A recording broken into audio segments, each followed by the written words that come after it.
Erev Tov, Rabbi. Chodesh Tov. Tonight is Rosh Chodesh. 2 days, B'ezrat Hashem. So let's talk a little bit about something interesting I want to tell you. Can Israel, right, somebody who's Israel, can he become a Levi? Can he become Levi? Israel. No. This is the question, right?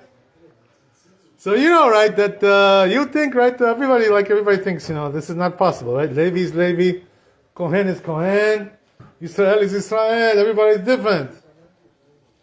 But the truth is, the Rambam says, in the laws of Shemitah and Yovel, in the last parak over there, he says that a regular Jew can become a Levi.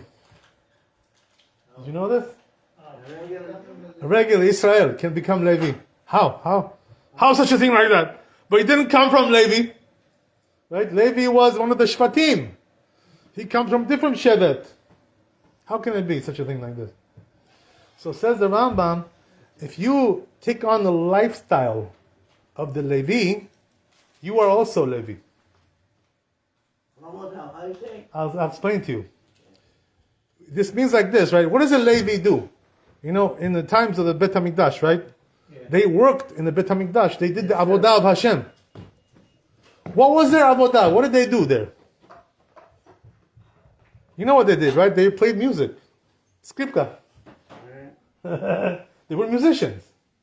This was the Avodah when they were doing the Korban, right? In the Bet HaMikdash, they were playing music, the Levim. Every Korban had to have music. Musica. Yeah. Organ, skripka, guitarra, singing, right? Everything. Yeah. Every korban has to have music. Otherwise it's not kosher. This was the Levi. There's also another job that they had in the Bet HaMikdash. You know what it was? They were the gatekeepers, standing by the gate. Guards. They were guardians, guards. Yeah. So somebody tries to trespass over there, you know what I mean? They stop them, what are you doing over here? Don't loiter over, right? No loitering. No loitering by the gates of the Bet HaMikdash.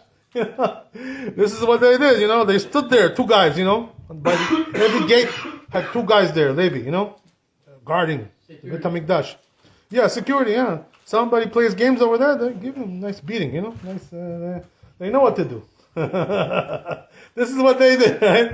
In the Bet HaMikdash. These were the two jobs that they had, basically, right? More or less. Okay, but the thing is, the Levi is more than just that, right? The Levi is supposed to be also, Talmid Chacham, serving Hashem, doing the Avodah. He's supposed to be teaching Torah also, to the people. Levi, Kohen, this is their job, right? Yoru mishpatecha, right? BeYaakov, right? That's what it says. Yoru mishpatecha leIsrael. They're the ones who are supposed to be teaching Torah also, Levi and Kohen. They're supposed to be Talmidei Chachamim, Bnei Torah. So therefore, right, what do we have to do?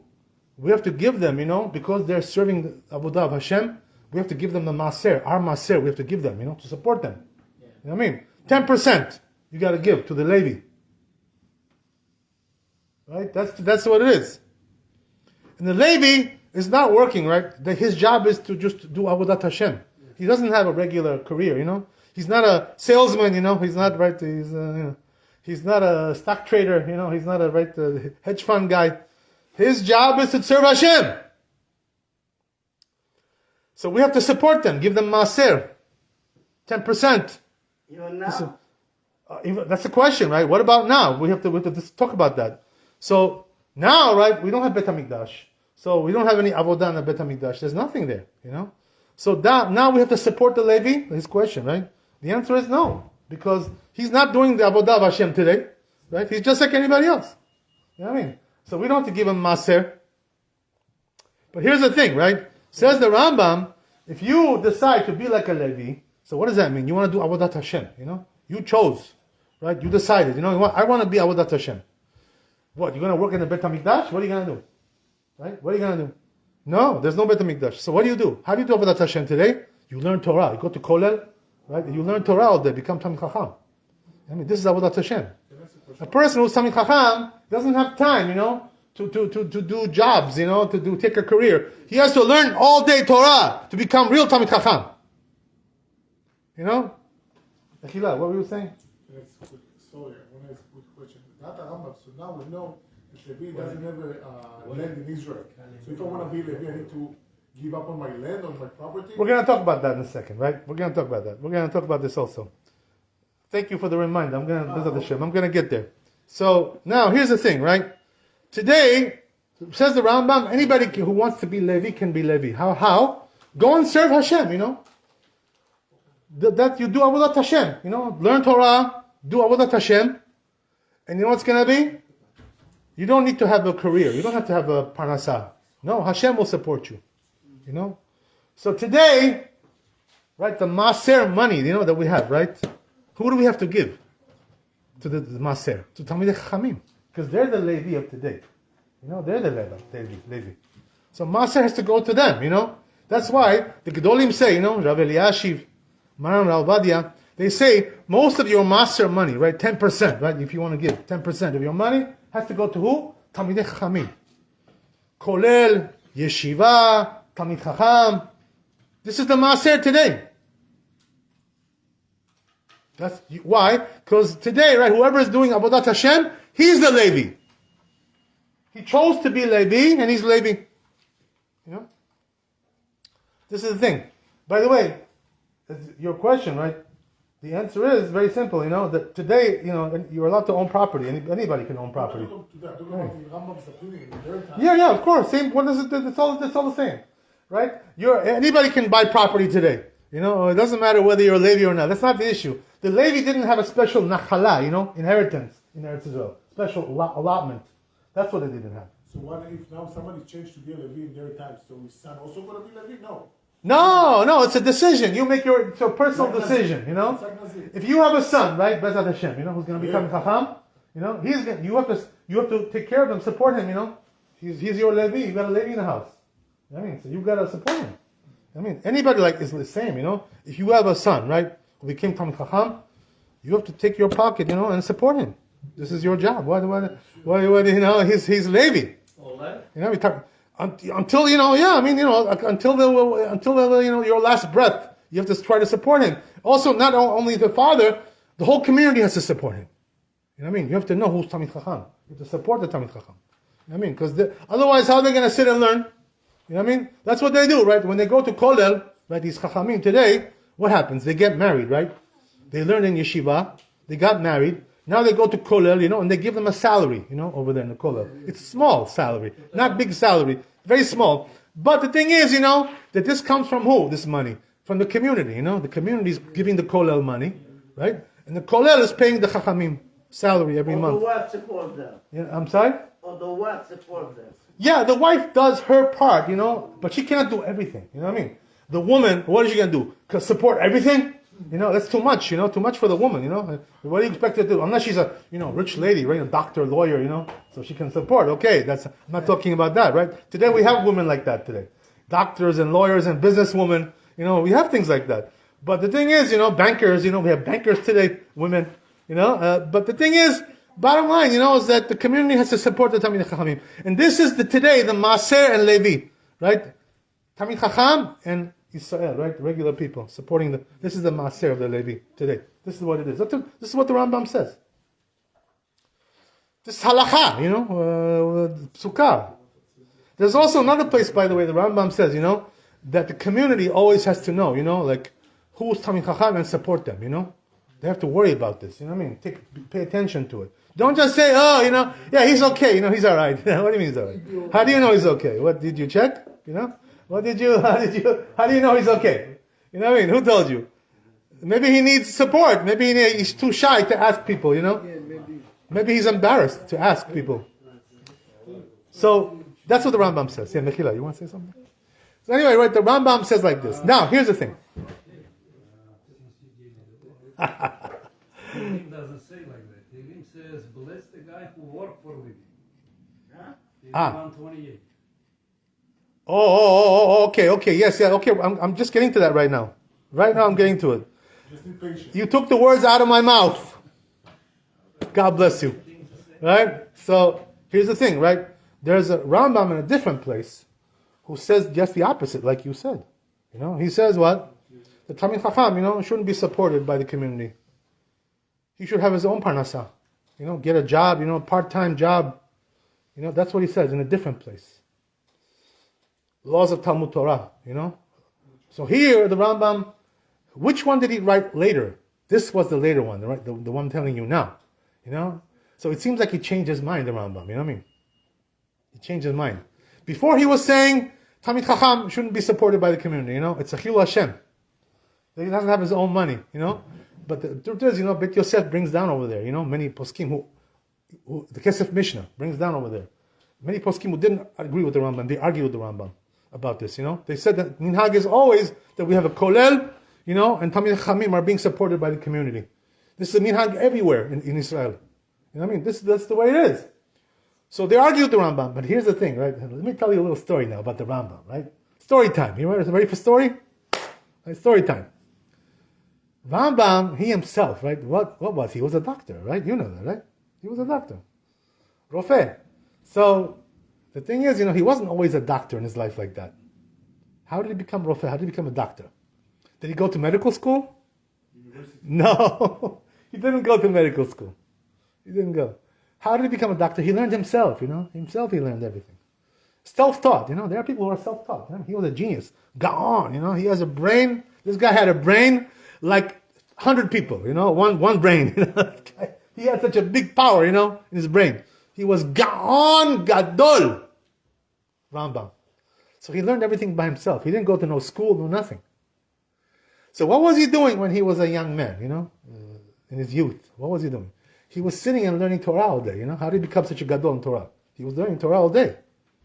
So what happened, right? Who was supporting him? His uncle, his uncle was a businessman, rich guy, right? So he was supporting him, giving him money. He was sitting and learning all day. Right? This happened until when? Until his uncle died. His uncle passed away, right? And then he lost his parnasah. So, but now, until that happened, right? He already knew the whole Torah inside out, everything. From A to Z. He knew everything. He was a young man, Gaon, knows everything in the Torah. So what happened?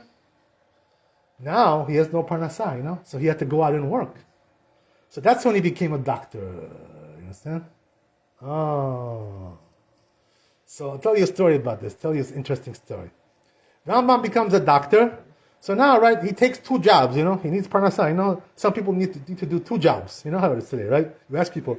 Some people, one guy asked him, the other day. He comes here also sometimes to pray. I asked him, I said, what are you doing now for parnasah? He told me, he says, I have 3 jobs. Crazy, This is what people are doing today. They're hustling, to make a little buck. It's very hard to get by. Things are very expensive. 3 jobs. Boom, boom, boom. How many jobs did the Rambam have? He had 2 jobs. You know what it was? In the morning, the Rambam was working for the Sultan, right? The king of Mitzrayim. He was a family doctor over there, So he used to go to the palace of the Sultan every day, and be the doctor there. So this Sultan, this Rasha, what was his favorite pastime? Znut, right? He had a lot of zonot, right? Harem, right? In his palace. So there was VD going around, right? Syphilis, gonorrhea, So Rambam was a doctor for these women, Can you imagine? Checking them, for syphilis and gonorrhea, things like this. This is what he was doing, working in the palace of this Rasha, with his harem, with his doing znut over there. This is what they do, It says the Gemara, by the way, that 10 kavim of znut came down to the world. 10 measures of znut came down. 9 of them went to the Ishmaelim. Ishmaelim are the biggest in znut. Nobody compares to them. They're number 1 in znut. So here's the thing, right? So the Rambam was working at the palace of the Sultan in the morning. What is he doing in the afternoon? Take a guess. You want to guess?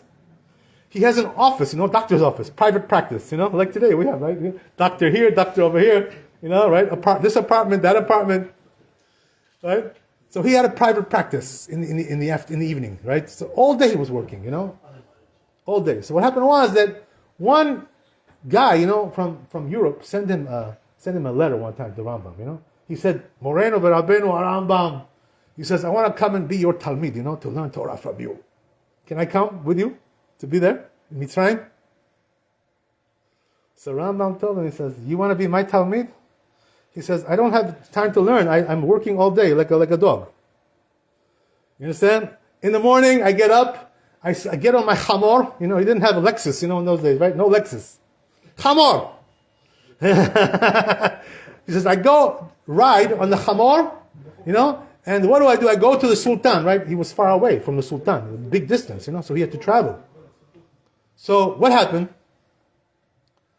Right, he says, I don't even have time to go to Minyan to pray, I pray on the chamor when I'm riding on the chamor. That's how I do shacharit. Hello? Shacharit on the chamor. That's a shacharit. I don't even have time to go to shul. You understand? He says, I don't even have time to eat breakfast. I just take a bite of something, kazait, some mezonot, ugas, huh? That's it. That's my breakfast. That's my breakfast. And I have to go to work. He says, I don't learn all day. I have no time to learn. I'm working all day. He says, the only time I learn is Shabbat. That's it, right? Shabbat, I cannot work, right? So I'm able to learn Torah on Shabbat. That's it. Once a week, I'm learning Torah. So now you see, right, what's going on here, right? Once the Rambam saw, Hashem Kadosh Baruch Hu gave him a lesson, He says, you wanna go out to work, huh? Okay, I'm gonna send you. Let's see how it's gonna be for you, if you like it or not. You want to be Talmid Chacham who's working? Let me show you how it is over there in the business world, right? Right? Let me show you. So it seems like the Rambam learned his lesson, when he was living like this, No Torah all day, nothing. No minyan, no Torah, no nothing. He learned his lesson. So then, right, in the end, he wrote over there, right, in this halakha that I just told you. Right? If you want to be Levi, you could be Levi. He changed his mind. Understand? Because he saw, right, that Talmid Chacham was working. This is not a good thing. It's not the way to acquire Torah, right, to acquire wisdom. And nevertheless, right, regardless, the Rambam was able to write, these great books, the Mishneh Torah, right, which we use, in halakha. This is the greatest work in halakha. Mishneh Torah. He wrote on everything, on every subject, every topic in halakha, everything in the Talmud. He wrote, the Rambam. You know what I mean? But Maran Rabbi told us like this. He said that if the Rambam would have not worked, and he would have been learning all day in Kollel, like we do today, he says he would have been able to write much more, much more comprehensive, and much more explanation, much more clarity in his works. That's why today, the biggest problem we have today, is that we don't understand the Rambam. You know why? Because it's too brief, it doesn't explain. He doesn't give perush. So therefore, there's many rabbis, arguing, One says the Rambam meant like this. One says the Rambam meant like that. Everybody says something else. Because they don't understand the Rambam. The reason is because he didn't have time to write everything, meforash, right? Clarity. He didn't have. Because he didn't have time. Understand? So what do we see from here, Rabbi? Of course, it doesn't mean, that Levi, is going to be Levi. He's going to go for a second, reading the Torah, right? Second aliyah. I'm not going to give him second aliyah. He's not really a Levi, But nevertheless, right, he's a Levi in the sense that we have to support him, to give him maser, it's Talmid Chacham, and he's considered to be Levi, but not literally, just, figuratively. That's the thing, So it's not exactly Levi, mamash. He goes up second, right? Right, Yamod, right, Levi, right? No, he's not a Levi. He cannot go second in the Torah. He's Israel. But his lifestyle is Levi. So therefore, we have to treat him like a Levi. Baruch Adonai Le'olam, Amen ve'Amen. רבי חנין שומר, עצה הקדוש ברוך הוא להוסיף ישראל, ולפיך להכיר בה להם תורה ומצוות שנאמר אדוני חפש, למען צדקו יגדיר תורה וידיר.